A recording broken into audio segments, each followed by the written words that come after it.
¿Qué tal? Bienvenidos. Este es el debate en Razón de Estado. Hoy vamos a comentar un suceso que ocurre en el Perú, y es que el presidente de la República, Pedro Castillo, ha enviado al Congreso peruano un peculiar proyecto de ley en el que básicamente está planteando llamar a un referéndum para preguntar al pueblo peruano si desea llamar a una asamblea constituyente, un mecanismo de reforma que pues muchos abogados afirman no está previsto en la Carta Magna peruana y que además cuestionan este proceder del presidente. Para entender mejor lo que está pasando en Perú, nos acompañan hoy desde Lima, Perú, por una parte Nano Guerra García. Él es congresista y vocero de la bancada Fuerza Popular, el principal partido de oposición en el Perú, y también Lucas Gersi. Él es abogado y promotor de la campaña de recolección de firmas de la Asamblea Constituyente, pero en otro sentido. Ya lo comentaremos cuando platiquemos con Lucas.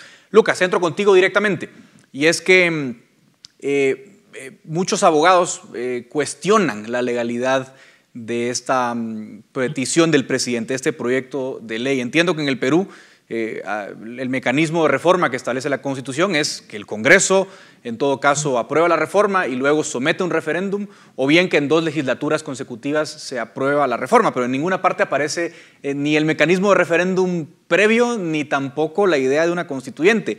Rápidamente, ¿cómo ves la legalidad de este proyecto del presidente Castillo? Claro que sí, estimado Edgar. Antes que nada, quiero agradecerte mucho a ti por la invitación. También agradecer a Nano Guerra García por acompañarnos en el panel. Un saludo a toda la gente que nos escucha en Guatemala, en el Perú y en otros lugares de América Latina. A ver, para contestar esta pregunta, es importante tomar en cuenta que la Constitución Política del Perú no prevé la figura de la Asamblea Constituyente. Hay una especie de vacío sobre esa situación. Se prevé la modificación total o parcial de la Constitución, que siempre pasa a través del Congreso por disposición del artículo 206 de la Constitución. El proyecto de ley planteado por el Poder Ejecutivo es claramente inconstitucional y es una amenaza a la democracia por varios motivos. El primer motivo es que este proyecto de ley plantea que el presidente de la República llama a la constituyente.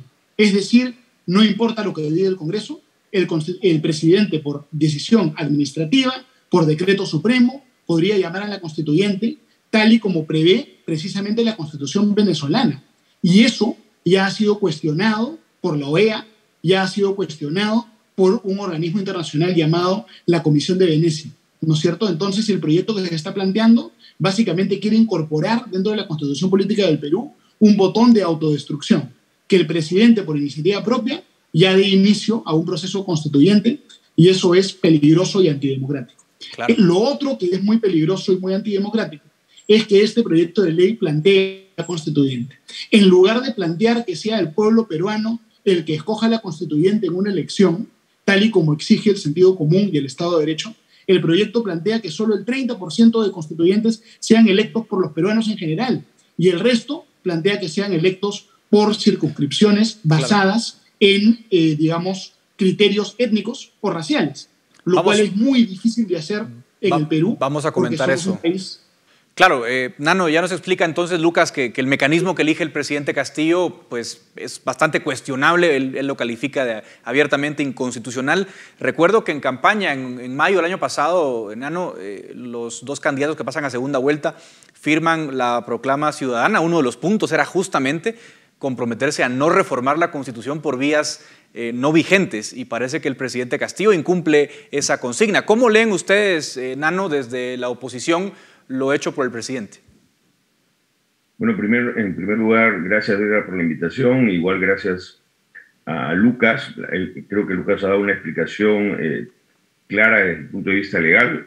Hay que señalar además que Lucas ha sido un activista político contra precisamente la convocatoria de la Asamblea Constituyente. Y yo lo que quiero referirme es al tema político. Esta convocatoria es casi una especie de manotazo de ahogado de Pedro Castillo. Pedro Castillo está en niveles de popularidad que históricamente corresponden a un presidente desacreditado en su último año. Está por debajo del 20%, es decir, de cada 10 peruanos, 8 quiere que se vaya. Y entonces no es una convocatoria por un interés en reformar. Sabemos que las constituciones además no reforman las situaciones económicas y políticas. es volver a utilizar un caballo de batalla que él dijo que no lo iba a utilizar. Fíjate, yo llego a pensar que si aún se convocara, cosa que no va a pasar por la ilegalidad e inconstitucionalidad de esto, si aún se convocara, yo creo que la perdería, porque sería una forma en que el pueblo peruano demostraría su rechazo a el gobierno de Pedro Castillo. Esto es obtener aire, ¿no? Es como cuando en el box alguien tira la toalla un rato para que pueda recuperarse y no pueda ser masacrado el rival. Yo creo que este es el principal hecho. En otros casos, las constituciones son puestas por regímenes que algo de popularidad tienen o que tienen un espacio para maniobra, ¿no? Para poder prolongarse en el poder, para tener la llave constitucional de la que hablaba Carl Schmitt en sus famosas tesis. En este caso, es una simple treta política burda, porque además ha copiado parte del proyecto de ley que envía al Congreso y que en definitiva va a pasar a ser archivado luego que lo revise la Comisión de Constitución. ¿Cómo no? Lucas, yo decía en la presentación que vos sos un activista por la Asamblea Constituyente, pero en otro sentido. Yo entiendo que has hecho un trabajo de recopilación de firmas y eso de alguna forma es un termómetro para lo que nos comenta Nano, ¿no? Es decir, no es una idea la constituyente en Perú en estos momentos que goce de amplia popularidad, ¿no es cierto? Claro que sí, estimado Edgar. El debate sobre la constituyente en el Perú no viene de esta semana nada más, sino que desde la campaña electoral esta fue una de las propuestas banderas de Pedro Castillo y por mucho tiempo han habido varios proyectos de ley en este sentido, todos rechazados por el Congreso o todos, en todo caso, aún en trámite en el Congreso, ¿no es cierto? Entonces, esto forma parte de la estrategia del gobierno, porque como la Asamblea Constituyente tiene poder absoluto, posiblemente le permitiría al gobierno de turno poder, digamos, capturar instituciones del Estado que ahora no controla y poder, digamos, constituir un modelo autoritario en el Perú, ¿no? Entonces, frente a esta amenaza, efectivamente, nosotros lanzamos una campaña de recolección de firmas en todo el Perú.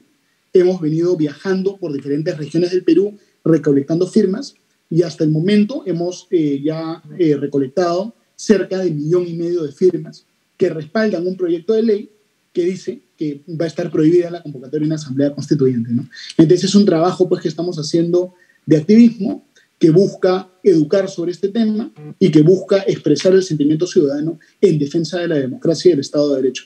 Porque lamentablemente estamos viendo pues, personas cuyo modelo de Estado no es exactamente democrático, ¿no? El modelo de ellos es el modelo que tuvo Rafael Correa en el Ecuador, que tuvo Evo Morales en Bolivia, para no hablar de Venezuela. Y efectivamente ellos van a buscar, sea por las buenas o por las malas, instalar la Asamblea Constituyente y consolidar un gobierno autoritario. Por eso es que permanentemente hablan del cierre del Congreso, insinúan siempre que ellos van a dar una especie de autogolpe en contra del Congreso. Entonces hay una retórica muy poco democrática y frente a eso queremos movilizar a la ciudadanía y educar a la ciudadanía para defender la democracia, ¿no? Ahora, y lo venimos haciendo con mucho entusiasmo. Nano, a mí, yo creo que de escucharles a ustedes dos me queda bastante claro que no es precisamente una realidad la constituyente, por lo menos no ahora. O sea, es decir, no goza ni del apoyo popular, no tiene los 66 votos que se requieren en el Congreso, por lo que sé. Ahora, Nano, detrás de esto, y tú lo mencionabas al igual que Lucas, también hay una idea de generar caos, ¿no? De generar caos al ver que es impopular, que desfilan los ministros, que su gabinete es un desastre, que su gobierno es impopular. ¿Qué está buscando él en el fondo? Y si tú crees que lo va a lograr, Nano, es decir, él quiere sembrar este caos un poco para luego justificar alguna medida autoritaria. ¿Cuáles en todo caso los escenarios que ves a futuro y cómo contrarrestar esa amenaza que pareciera latente? Yo creo que lo que tenemos que tener siempre claro en Castillo, en Cerrón, que es el presidente del partido, es que ellos tienen una visión de la historia de la política marxista-leninista, ¿no? Para un leninista es clave lo que se dice, lo que se llama agudizar las contradicciones. A ellos no les importa cómo está la economía. Al contrario, mientras peor esté la economía, ellos van a decir que culpa de todo esto la tiene el modelo de la Constitución, el modelo neoliberal, que es un discurso que compran cada vez menos la gente, pero que de todas maneras tiene un calado. Entonces, en este agudizar las contradicciones, ellos van a querer ir avanzando en el mismo modelo leninista, que es el modelo de acabemos, ¿no? Para Lenin era acabemos con la Duma, con el Parlamento ruso y pongamos una asamblea y démosle todo el poder a los soviets. De alguna manera, este pensamiento se traduce ya pues en un socialismo bolivariano que mira y dice, Evo lo hizo, Correa lo hizo, como ha dicho Lucas, Venezuela lo hizo, pues hagámoslo, mintamos, creamos el caos y después llamemos, entre comillas, al orden y quedémonos para siempre. Lo que la izquierda quiere hacer siempre en el mundo es quedarse para siempre, porque le interesa tener el poder, no le interesa resolver los problemas. Eso es lo que está detrás. Hay un pensamiento político, ideológico y una estrategia clara. Lucas, sobre la idea de la constituyente, me llama la atención que hay también una inspiración chilena, digámoslo, en ese proyecto, ¿no? Porque tú decías muy acertadamente, no es una constituyente común, plantea paridad de género, plantea 40% de cuota para los partidos políticos, 30% para candidaturas independientes, hay una cuota para pueblos indígenas, para pueblos afroperuanos. ¿Ves un poco esa, que se quieren montar como esa ola, ¿no?, de lo que pasó en Chile? Aunque yo creo que no hay punto de comparación entre la situación de ambos países, ¿no es cierto? Correcto, estimado Edgar. Digamos, hay varios proyectos que se han presentado y hay proyectos que son inclusive peores, que le dan menos representación a la población en general y más representación a circunscripciones gremiales, ¿no es cierto? Y más que ingrediente chileno, yo llamaría a esto un ingrediente venezolano. Este modelo de constitucionalismo apareció en la Asamblea Constituyente de Venezuela del año 2017, fue cuestionado por la Comisión de Venecia, cuestionado por la OEA, porque permite manipular la elección. Es decir, yo no tengo un padrón, yo no sé quiénes en el Perú son microempresarios. Es muy complicado en un país con tanta informalidad. Entonces, si yo le doy unos curules a los microempresarios, la elaboración de ese padrón se presta a la manipulación. Yo no sé en el Perú quiénes son afroperuanos, menos en un país con tanto mestizaje tan complejo como el Perú. Entonces, la creación de ese tipo de circunscripciones se presta a menoscabar la igualdad ante la ley y a crear situaciones de manipulación de la voluntad popular. Y además, este tipo de sistemas corporativistas provienen del fascismo, ¿no? Eso lo dijo la Comisión de Venecia. Esto se hacía en la Italia de Mussolini, en la España de Franco, lo hace la Venezuela de Nicolás Maduro, porque permite desarmar la democracia, permite darle poderes sobredimensionados a minorías escogidas selectivamente y al mismo tiempo licuar la voluntad popular, hasta el punto que podría Perú Libre perder la elección a la constituyente e igual controlar la constituyente con este tipo de mecanismos, ¿no? Entonces es algo manifiestamente antidemocrático, no es un paso hacia adelante, sino un paso retrógrado hacia atrás, ¿no? Es una constituyente en el fondo del antiguo régimen, ¿no?, paradójicamente. Nano, yo decía que aparte del desfile de ministros, además el comercio decía que ha roto récord, ¿no?, en la rotación del gabinete. Pedro Castillo es algo realmente de otro planeta. También ha sobrevivido a 2 mociones de censura o de vacancia, como le llaman ustedes. ¿Cómo ves el futuro inmediato? ¿Crees que Pedro Castillo sobrevivirá a algún otro intento de vacancia? ¿Cuál es digamos, el escenario que se ve? Porque con tanta inestabilidad y tanto rechazo, cuesta pensar que sea sostenible la situación a este punto. ¿Qué escenarios ves, Nano?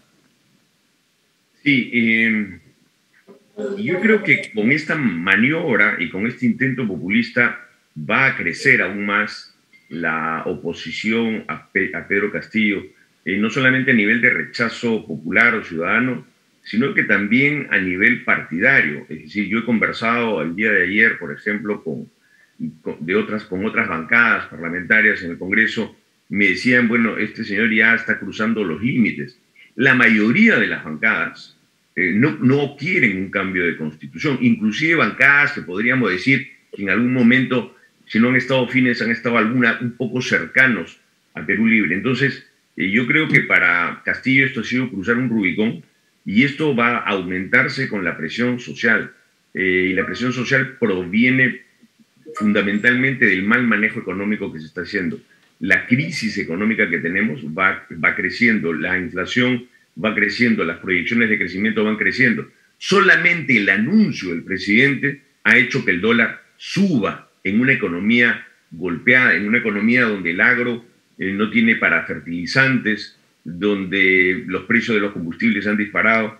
Entonces yo creo que será una de dos o una mezcla de dos, de una nueva vacancia que espero que pueda ser mejor fundamentada, bien pensada y hecha en conjunto por la oposición, con una gran presión de la calle. Yo me inclino a pensar que muy probablemente Castillo tenga que salir y tenga que huir por presión de la calle. Muchas gracias a Lucas Gersi y a Nano Guerra García por ayudarnos a entender lo que pasa en Perú. Ellos estuvieron desde Lima. Sin duda, el desgobierno de Pedro Castillo pues, nos preocupa a todos en la región y estaremos pendientes a lo que pueda pasar en un futuro cercano. Así que a ustedes muchas gracias también por habernos acompañado en este espacio. Nos vemos la próxima semana.